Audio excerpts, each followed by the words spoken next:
The Napoli monster is finally back, यही statement बनना चाहिए इस गेम के बाद। लेकिन ये जो स्टेटमेंट मैं दे रहा हूँ ये सिर्फ कल की मैच की परफॉर्मेंस पे बेसिस पे तो मैं बिल्कुल भी नहीं दे रहा हूँ। चाहे इस सीजन की हर एक मैच को उठा के तुम देख लो, हर एक गेम में इन दोनों ने, चाहे आप बात कर लो उपमेकानो की, चाहे आप बात कर लो किम मिन-जे की, इन दोनों ने हर एक गेम में भाई स्टेप अप किया है, इंप्रूवमेंट किया है। और जिस तरह से भाई कॉन्फिडेंस इनको अब मिल चुका है भाई, ये लोग और भी इंप्रूवमेंट करेंगे एंड और भी बूंदफाड़ खेलेंगे। ये ज्यादा दिन की बात तो है नहीं। पिछले सीजन में जिस तरह से क्रिटिसिज्म मिला था इन दोनों को भाई, बहुत ही हेवीली क्रिटिसाइज्ड हुए थे just because of their miss passes, जिस तरह से वो अपने डिसीजंस मेकिंग कर रहे थे ऑन द पिच, जो कि जिसके कारण बहुत ज्यादा भाई हेट मिला था, बहुत ज्यादा क्रिटिसाइज्ड हुए थे। लेकिन आज से ठीक 3 महीना पहले मैंने भी एक वीडियो डाला था कि भाई क्यों हमें किम मिन-जे एंड उपमेकानो को हेट नहीं करना चाहिए, बल्कि उनको और भी सपोर्ट करना चाहिए। क्योंकि अगर ये लोग अपना कॉन्फिडेंस गेन करते हैं तो भाई ये लोग अपना बीस्ट बन सकते हैं। ये बात मैंने आज से ठीक 3 महीने पहले एक वीडियो में कहा था, और भाई आज तुम रिजल्ट्स देख रहे हो, तुम रिजल्ट्स तुम्हारे आंखों के सामने हैं। Of course criticism is a part of football, और अगर तुम मिस्टेक्स करोगे तो भाई लोग तुम्हें पेलेंगे। लेकिन भाई जिस तरह से भाई कमबैक की है उपमेकानो एंड किम मिन-जे ने, I am really happy for both of them. अब भाई बात करते हैं मैच की डिटेल्स के बारे में। पीएसजी के अगेंस्ट ये जो गेम गया था, बहुत ज्यादा कन्विंसिंग विन हमको मिला, ऐसा तो मैं नहीं कहूंगा, लेकिन बहुत खराब भी हमने खेला है ऐसा भी मैं नहीं कहूंगा, क्योंकि पीएसजी एक डिफिकल्ट टीम था टू बीट। लेकिन भाई जिस तरह से हमने चांसेस बनाई है, काफी अच्छा गेम हमारा गया है। लेकिन फिर से वही दिक्कत आ रहा है कि भाई हम फिनिश नहीं कर पा रहे हैं। जिस तरह से भाई हम चांसेस बना रहे हैं, उस तरह से अगर हम और भी ज्यादा क्लिनिकल हो पाते तो शायद इस मैच को हम एटलीस्ट 3 गोल्स से भाई लीड किए होते। लेकिन भाई ऐसा कुछ हुआ नहीं है। अब अगर तुम इस मैच के स्टैटिस्टिक्स पर नजर डालोगे तो भाई तुम्हें देख सकता है कि भाई 2.41 का XG हमें मिला है एंड भाई 0.77 का XG हमने कंसीड की है। मतलब कितना ज्यादा डोमिनेंट हम ऑन द बॉल थे और कितना ज्यादा चांसेस हमने बनाए हैं और ओपोनेंट को रोका है बनते हुए, तुम इमेजिन कर सकते हो। इससे टोटल भाई 5 big chances we have created और 18 टोटल शॉट्स हमने ली है। भाई ये जो 5 बिग चांसेस हमने क्रिएट की थी ना भाई, इनमें से एटलीस्ट 3 गोल्स तो भाई आने चाहिए थे। लेकिन भाई ऐसा कुछ हुआ नहीं। आई मीन और भी ज्यादा अगर हम क्लिनिकल हो पाते तो भाई शायद एटलीस्ट 3 गोल हमें देखने को मिलता। And also I have to mention that PSG का जो गोलकीपर था कल, मेटवे सफोनोव, भाई बंदा प्यारा सेव दिया है। भाई इसने कल के गेम में बहुत ज्यादा स्टेप अप किया है। अगर वो सेव्स ये ना दे पाता तो शायद ये स्कोर लाइन और भी इंक्रीज हो पाता। तो भाई मुझे अभी फिलहाल तो याद आ रहा है कि मूसियाला का एक जो शॉट था भाई बंदे ने भाई क्रेजी सेव डाला था। और सिर्फ मूसियाला का ही नहीं, और भी जितने सारे चांसेस बने थे भाई क्रेजी सेव्स डाले हैं। चाहे अब बात कर लो मैनुएल नोयर की, भाई मैनुएल नोयर की भी क्लासिक परफॉर्मेंस हमें कल देखने को मिला है। भाई एकदम 2014 वाला मैनुएल नोयर का फुल वाइब्स हमें देखने को मिला। चाहे तुम बात कर लो सेव्स डालना, चाहे तुम बात कर लो डिफेंस, अपने डिफेंस लाइन से भी आगे जाकर वो पास डालना। तो भाई prime Manuel Neuer, sweeper keeper Manuel Neuer का पूरा प्योर एग्जाम्पल हमें कल देखने को मिला। और भाई मैं बहुत ही खुश हूँ, क्योंकि ये जो पिछला कुछ गेम गया था मैनुएल नोयर का अच्छा नहीं जा रहा था, उसको भी बहुत सारे क्रिटिसिज्म मिल रहा था, बट फाइनली मैनुएल नोयर को अच्छा खेलते हुए बहुत अच्छा लगा। अब अगर आप मैच की डिटेल्स में जाओ तो भाई आपको पता चलेगा कि पीएसजी ने एक 4 मिडफील्ड का सेटअप लेके आया था, और इसका क्लियर इंटेंशन यही था कि भाई मिडफील्ड में हमें डोमिनेंट रहना है। यही क्लियर मैसेज था पीएसजी का। लेकिन भाई पीएसजी कुछ फेजेस में डोमिनेंट थे, लेकिन ज्यादातर बॉल पोजीशन हमारे पास ही थी। चाहे आप बात कर लो भाई विटिना एंड जाओ नेवेस की, भाई इन दोनों का गेम सबसे अच्छा गया है फ्रॉम पीएसजी साइड। और अगर इन लोगों का जो प्रेसिंग सिस्टम था, इनके वजह से ही ये लोग ज्यादा से ज्यादा ओपन हुए। आई मीन जिस तरह से हाई इंटेंसिटी में जिस तरह के प्रेसिंग ये लोग कर रहे थे, इसके वजह से भाई बहुत ज्यादा खुल रहा था। हमारे पास बहुत ज्यादा स्पेसेस ओपन हो रहे थे और उसी स्पेसेस को हमने यूटिलाइज किया है। आप अगर हमारा सेटअप देखोगे तो भाई ऑन द बॉल हमारा सेटअप कुछ इस तरीके से रहता है। किम मिन-जे, उपमेकानो एंड किमिक का एक डिफेंस लाइन बन जाता है।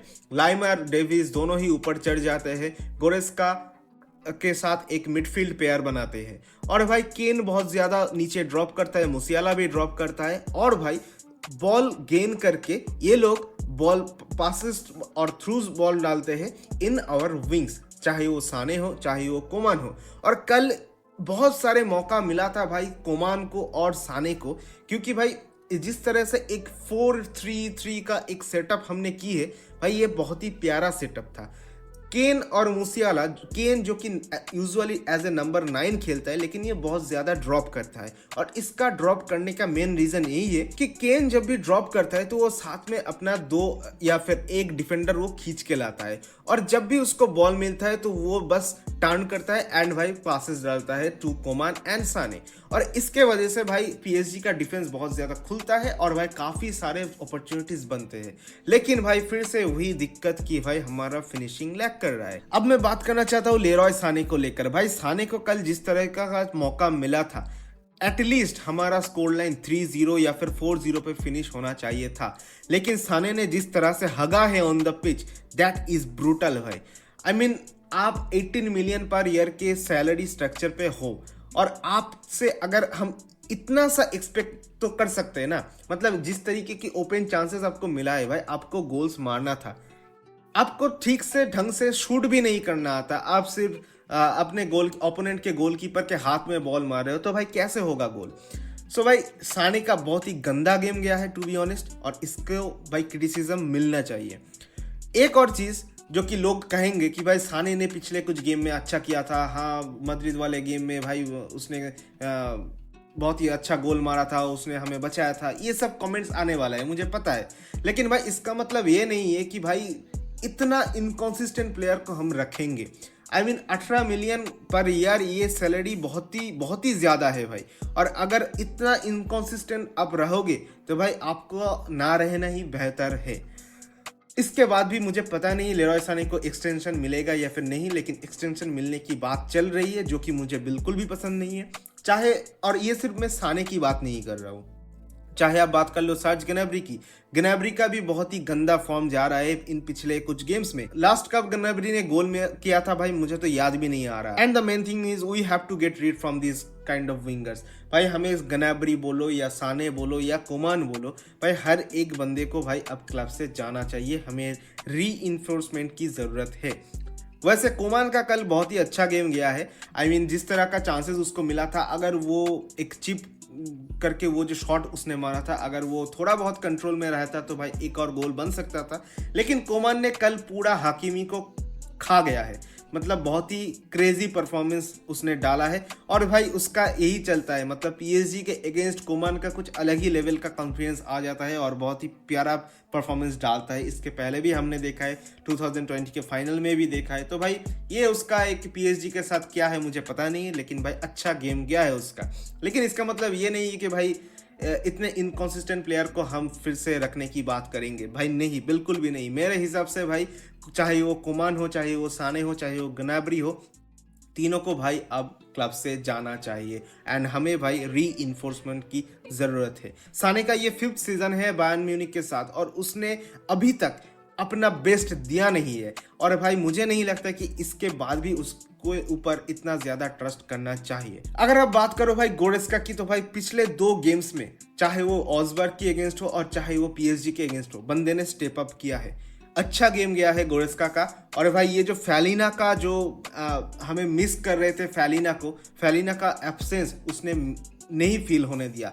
गोरेस्का ने काफ़ी शानदार परफॉर्मेंस दिया है, उसका टैकल्स बोलो, उसका डुएल्स बोलो, फिट मिडफील्ड में भाई काफ़ी डोमिनेंट रहा था कल Leon Goretzka. And another player that is Konrad Laimer. भाई लाइमर कल ब्रैडली बारकोला को पूरा खा गया था।